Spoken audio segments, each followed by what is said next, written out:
everyone. Tyler, John, thanks for joining us today.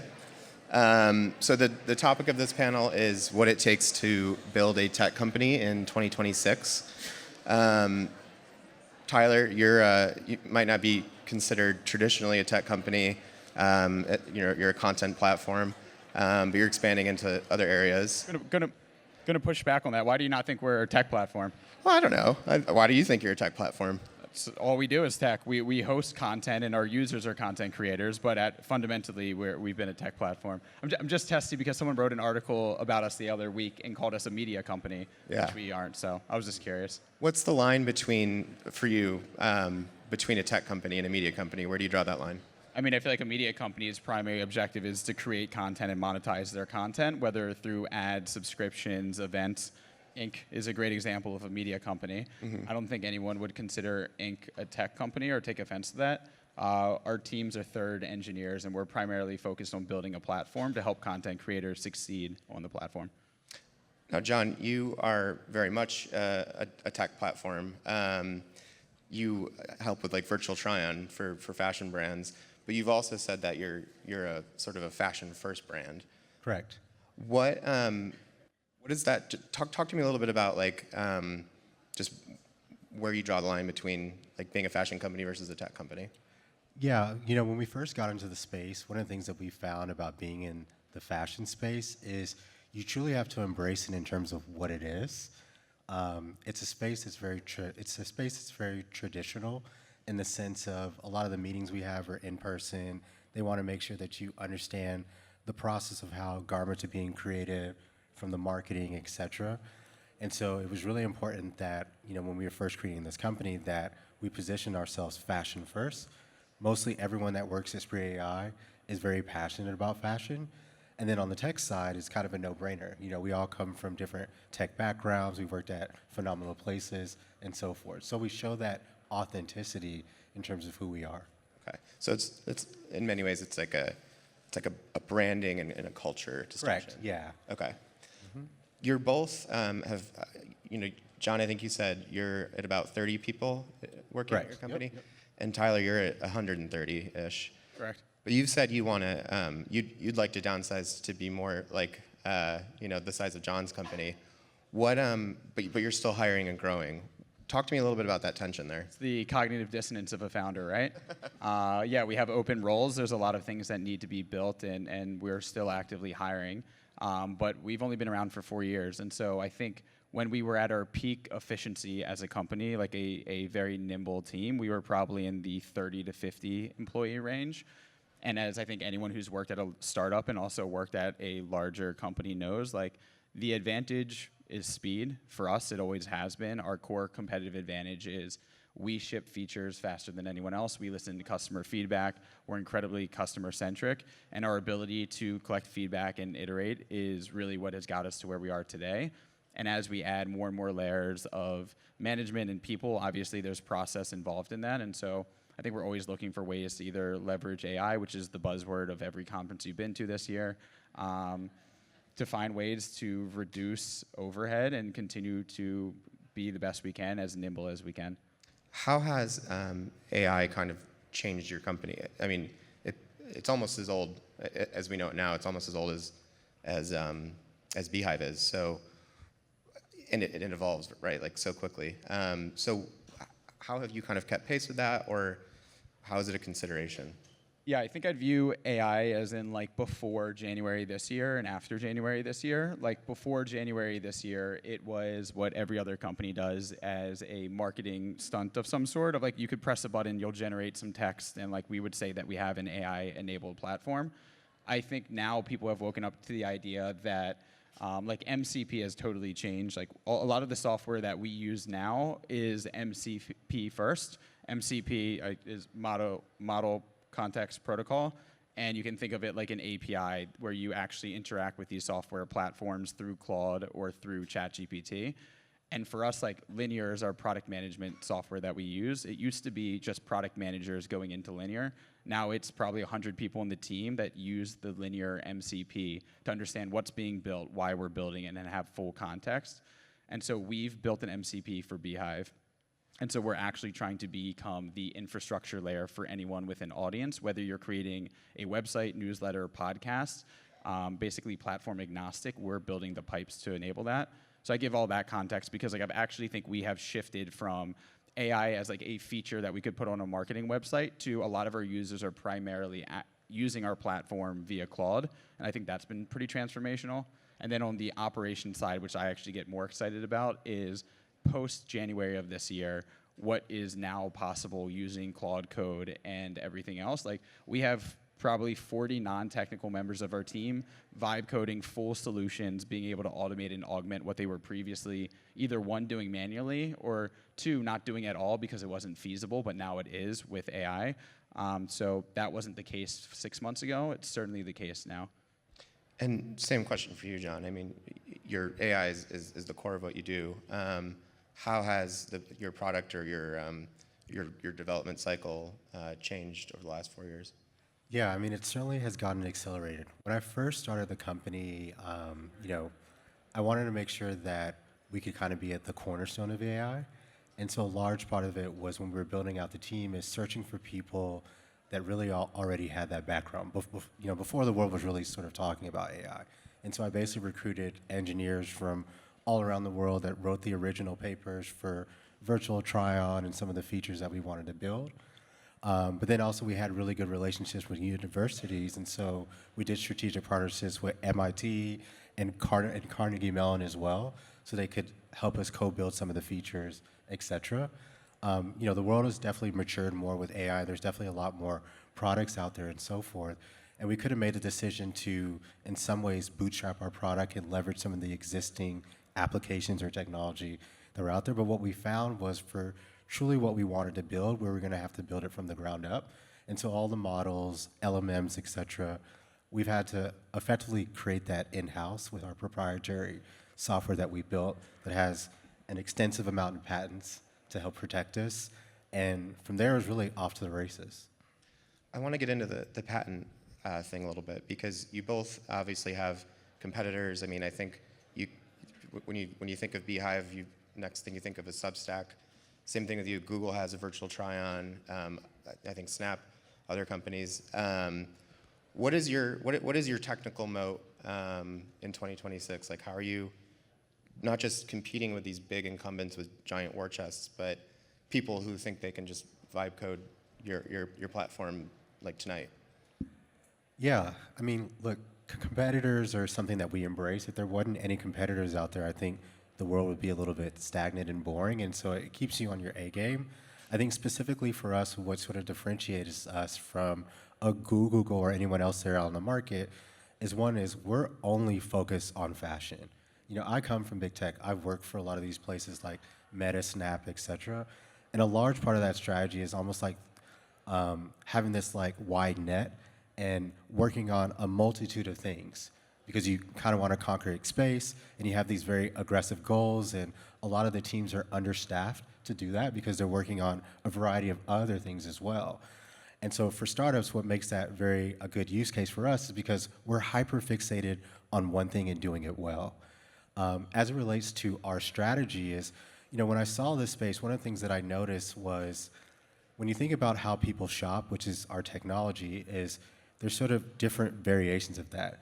But to sort of summarize, it's online or in-store.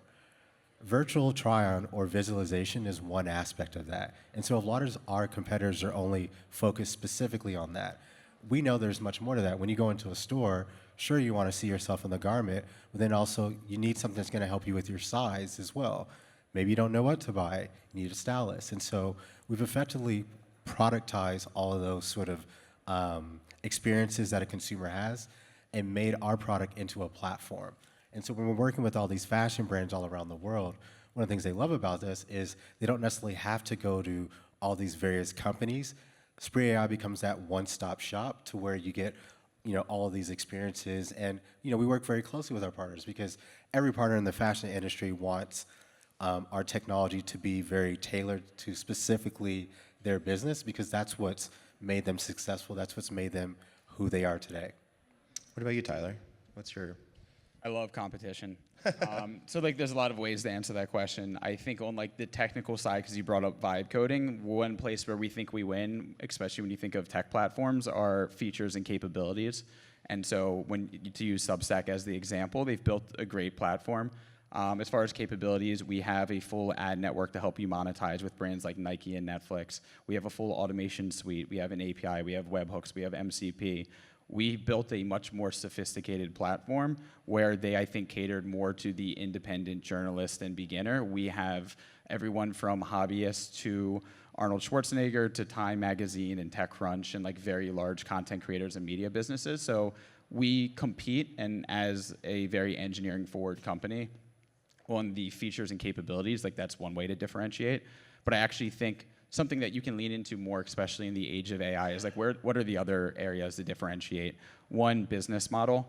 So we have a totally different business model. Substack takes 10% of every dollar you make on the platform. We think that's like a predatory business model for content creators. We don't take a single penny from any content creator who generates revenue on the platform. We're a flat rate SaaS model. So there's like a business model difference. And then I think the big one, again, especially in the age of AI, like where do you differentiate against like brand, and philosophically very differentiated. We always use like the Amazon versus Shopify analogy. Substack is the Amazon of the space. They are the brand. You download the Substack app, just like you go to the Amazon website. They have millions of third-party sellers, but it shows up in an Amazon box, and you go through Amazon customer support. You launch a Substack because that's what it is. You're building on their brand. We are the Shopify of the content and creator economy. We are the tools and infrastructure to allow someone like an Oliver Darcy, a Joanna Stern, and Arnold Schwarzenegger to build the business that they want to build. We don't put our name, our branding, our logo, and intermediate between ourselves and the audience. It is really just tools and infrastructure. And so you can throw as many engineers as you want at a problem and vibe code this solution, but I think what you actually stand for and philosophically how you differentiate from these different competitors is like really where you find alpha in an age where you can vibe code kind of like any tech solution. How do you, expanding on that a little bit, what are some best practices as a tech company for building trust with consumers and with users right now? Yeah, I think there's a lot there. Like me as like a founder-led marketing is something that I think we lean pretty heavily into, and like I lean pretty heavily into. I have a newsletter called Big Desk Energy. It goes out every Tuesday. You should subscribe if you don't. It goes out to 120,000 founders every single Tuesday. And it's the real behind-the-scenes stories of like how we're building the company, how we're hiring, how we're adopting AI. I think that builds a lot of trust. I think most people can't name any of our competitors' founders. Meanwhile, in my last issue, I talked about how we actually almost got acquired and like the founder journey of going through that. But like where we are now as a company and why we're building for the future, I think there's like a lot of trust in the transparency that I do in doing this founder-led marketing. We have a publication called Creator Spotlight, which is one of the leading creator economy media companies. And so when you think about trust, it's people who are studying the space and creating all of these free resources. So brand, authenticity, and trust are like buzzwords I think a lot of people use. But I think if you do it well, there's a huge competitive advantage in that. Is there a downside to transparency? I'm the biggest advocate of transparency. If you follow me on X or LinkedIn, I share our revenue numbers. We just hit $28 million ARR yesterday. I think there's more than just the transparency for like customers and users outside of just creating content. I think it buys a lot of trust with employees.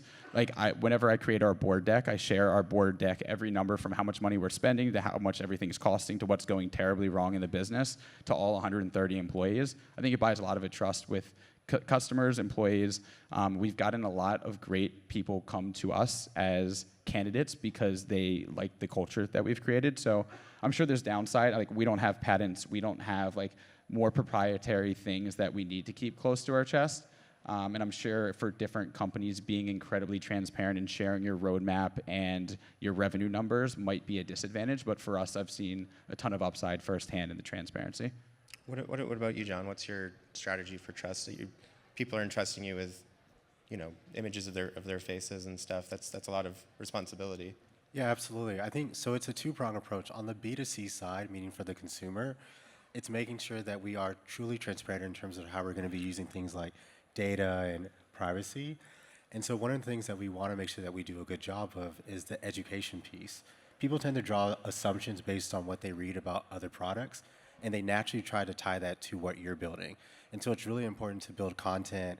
And when we have our teams out there or we're doing social media or whatever the case may be, is educating people about what actually we're doing with data. What does it mean? You can delete your profile, meaning that it's wiped off of our servers and things of that nature.